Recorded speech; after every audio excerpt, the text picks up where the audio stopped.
Ibu-ibu, mau lihat pelitnya ibu? Coba kalau dia beli sayur. Hobi memang dia nawar. Kalau dia ke pasar, beda 1000, dia kelilingi tuh pasar. Beda 1000 tuh dia kelilingi. Bu, halo ibu. Bu, kalau ibu belanja di Trans Studio, Trans Mall, atau Alfamidi, Alfamart, tawar apa tidak? Tawar apa tidak? Coba kau tawar dibilang ke orang gila. Lalu pedagang kasihan yang sesama kita pribumi datang naik sepeda motor, kadang kala sepeda, dia datang, dia sudah panggil kita, ya Bu Haji, Bu Haji makin cantik aja, masih nawar. Apa namanya kalau bukan pelit? Sudah enaknya itu, berapa Mas? 10.000 Bu Haji, 11.000 ya. Mantap.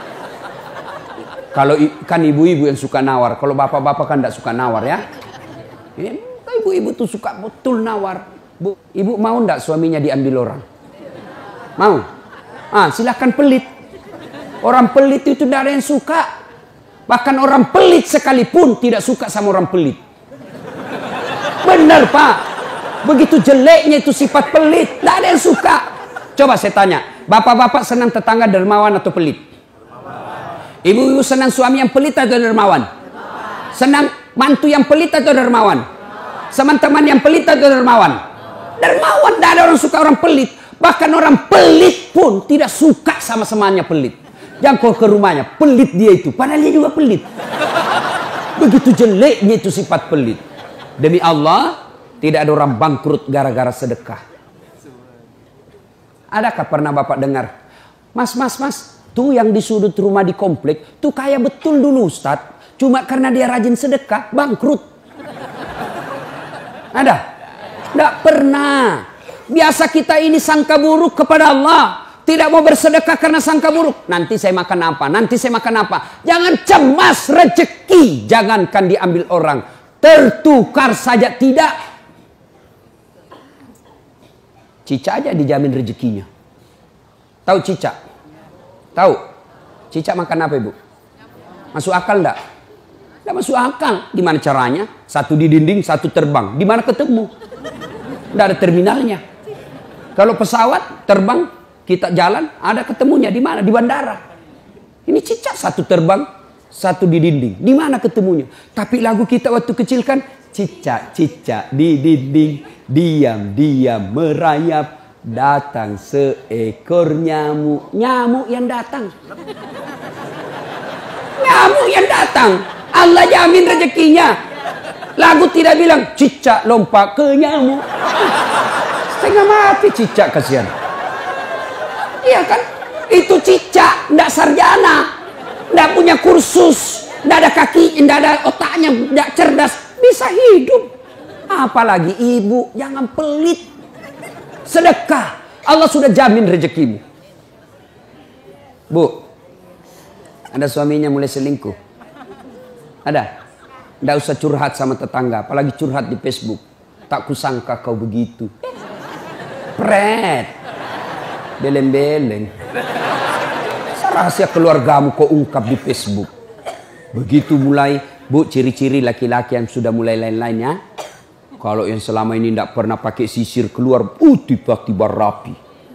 Tidak pernah pakai parfum, tiba-tiba beli parfum malaikat subuh. Yang tadinya keluar rumah tidak pernah pakai setrikaan, langsung rapi. Yang paling mencurigakan kalau dia terima SMS dalam kamar mandi. 70% wajib dicurigai. Kalau sudah begitu ibu tidak usah curhat sama tetangga. Lebih curhat kepada Allah. Bangun ibu sholat hajat. Lakukan sampai 8 rakaat. Setiap 2 rakaat di sujud terakhirmu kau berdoa kepada Allah. Ya Allah, engkau yang membolak-balikkan rasa cinta dalam hati suamiku.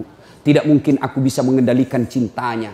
Ya Allah, tidak mungkin aku jaga dia 24 jam. Engkau yang maha menjaga ya Allah. Ya Allah, pelihara suamiku dari godaan perempuan lain. Ini ada duit saya 500.000. Saya tolak bala besok ke panti asuhan. Mudah-mudahan 500.000 suamiku terhindar dari wanita jahat. Bismillah. Coba amalkan itu, Bu. Coba amalkan. Yang jadi masalah kalau suaminya juga sudah tahu rumusnya. Dia bangun juga sholat tahajud. Dia bangun pula sholat tahajud. Istrinya sebelah, kamar sebelah. Suaminya kamar sebelah. Ya Allah, capek sudah saya lihat istri saya, ya Allah. Ngamuk aja kerjanya. Marah-marah aja. Berat badannya juga makin tambah, ya Allah. Tak tahu dilihat dari mana dia seksi. Ya Allah, ini ada duit saya 500.000. Tolak bala, ya Allah. Mudah-mudahan istriku ikhlas saya kawin lagi. Bingung malaikat yang mana nih? Jangan pelit. Demi Allah, tidak ada orang bangkrut gara-gara sedekah. Saya kasih contoh. Tanggal 4 kemarin, sehari sebelum lebaran. Ya, tanggal 3 malam. Ada anak-anak usia 19 tahun. Bapaknya Flores, mamanya Toraja. Kristen. Karena sering dengar ceramah saya di YouTube, akhirnya dia memutuskan diri masuk Islam. Desember kemarin. 19 tahun. Tanggal 3 malam, dia DM ke saya di Instagram. Ustadz, saya ini dicerita cara mualafnya. Kemudian besok sudah mau lebaran, saya belum punya baju baru Ustadz. Saya lihat Ustadz ini bagus-bagus bajunya. Di mana belinya Ustadz? Saya bilang sebenarnya baju saya tidak dibeli, bikin sendiri. Tapi yang lebih sebenarnya lagi, bukan baju yang bagus, saya yang gagal. Ya, sudahlah. Saya butuh baju lebaran. Saya bilang, kau datanglah ke rumah saya. Saya sediakan kau pilih bajuku yang kau suka. Dia pakai tongkat, turun dari taksi. Wih, kasihan saya. Kenapa kakimu, Dek? Ternyata diamputasi kakinya. Dia singgah sholat asar, ditabrak mobil. Saya bilang, berat betul hidupnya ini anak. Diusir dari orang tuanya, Pak. Diusir, sekarang tinggal di masjid. Tidak disetujui, hanya dia sendiri masuk Islam. Diusir. Bilang, kenapa kakimu? Saya cerita. Sedih saya, sempat berkaca. Jangan sedih Ustaz. Ini tidak ada artinya nih kaki ketimbang iman saya kepada Allah. Luar biasa, 19 tahun. Saya ambil baju saya yang paling bagus. Kau pilih ini, Dek. Mana kau suka? Bener, diambil yang paling bagus. Sempat juga saya nyesal. Sudah, karena saya buru-buru ke bandara, saya mau pergi khutbah. Ya, ini Dek, aku ambil 1 juta. Sudah, baliklah dia, naik Grab lagi. Sudah, perjalanan saya ke bandara, masuk WhatsApp. Tik, tik, tik, tik. Ustadz, berapa nomor rekeningnya? Wakil Wali Kota Balikpapan. Dalam hati saya bilang, kenapa lagi Pak Wali? Ada apa? Padahal dalam hatiku, segeralah. Kirimlah nomor rekening. Masih di atas mobil, masuk. Tik, tik, tik, tik. Masuk. Berapa transferan masuk? 30 juta. Tadi keluar 1 juta. Tidak cukup sampai situ. Allah balas lebih banyak. Sampai di airport, bandara. Depan pintu 7 nunggu saya keberangkatan. Tiba-tiba ada ibu-ibu lari. Bawa amplop. Ustadz, tunggu dulu Ustadz. Apa? Ini dalam hatiku. Ada apa lagi? Padahal cepat sudah. Ini ada ternyata ada fans saya, dia lihat saya di bandara, dia mau kasih, tapi coba buru-buru mau masuk bandara, dikasih saya melalui itu ibu, nih ada Ustadz titipan dari ini, oke, saya buka, berapa isinya? 10 juta. Sudah 40 itu kan gantinya. Besoknya tanggal 5 selesai khutbah, biasanya kalau saya khutbah dikasih itu ibu 25 juta sama itu Bu Bupati. Berapa saya dikasih waktu itu? 35 juta. Berapa Allah ganti? 75. Keluarkan 1 juta, Allah ganti 75 juta. Kenapa ibu miskin? Karena ibu malas bersedekah. Selalu berkeyakinan saya miskin. Maka Allah, ana inda sanni abdibi. Saya tergantung sangkanya hambaku. Kalau kau sangka tidak mampu, maka kau kasih tidak mampu. Sedekah ibu. Allah tidak lihat 1 jutanya. Allah tidak lihat 100 ribunya. Yang Allah mau nilai, kamu sedekah enggak 1 hari ini. Jangan pernah lewatkan maghrib tanpa sedekah di hari itu. Coba amalkan. Coba. Kenapa kita tidak bisa umroh? Karena selalu yakin saya tidak mampu. Maka Allah ya sudah kau yakin tidak mampu. Sedekah. Pulang ini kau sedekah sama tetanggamu. Cari orang miskin. Cari janda-janda tua. Tidak usah janda muda. Banyak yang bisa selamatkan. Jelas? Salatullah salamullah ala toha rasulillah. Salatullah salamullah ala yasin habibillah. Nah, sudah banyak sebenarnya penyakit hati tapi waktu yang terbatas. Saya cuma bilang waktu yang terbatas. Saya ada acara di Bandung Ibu jam 10. Saya ini orang kampung. Saya tidak tahu Bogor ke Bandung jauh.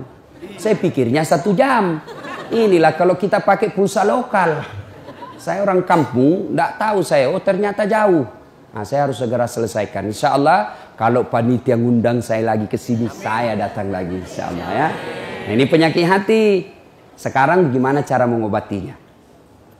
Ala bizikrillahi tatma'innul qulub. Ketahuilah dengan berzikir mengingat kepadaku, maka hatimu akan jadi tenang. Jadi kalau kita punya penyakit hati, maka datang di majelis zikir Al-Ihya ini. Ini salah satu caranya. Memang ibu tidak dapat voucher. Memang ibu tidak dapat undian. Tapi apa yang ibu dapat? Ilmu. Tapi ilmu tidaklah terlalu menolong ketika ilmu itu tidak diamalkan. Amalkan yang Bapak Ibu tahu, maka Allah akan berikan ketenteraman jiwa, ketenangan hati. Kalau hati sudah tenang, itulah kekayaan kita yang paling baik. Ibu Bapak, inilah tausiah kita, mudah-mudahan ada manfaat.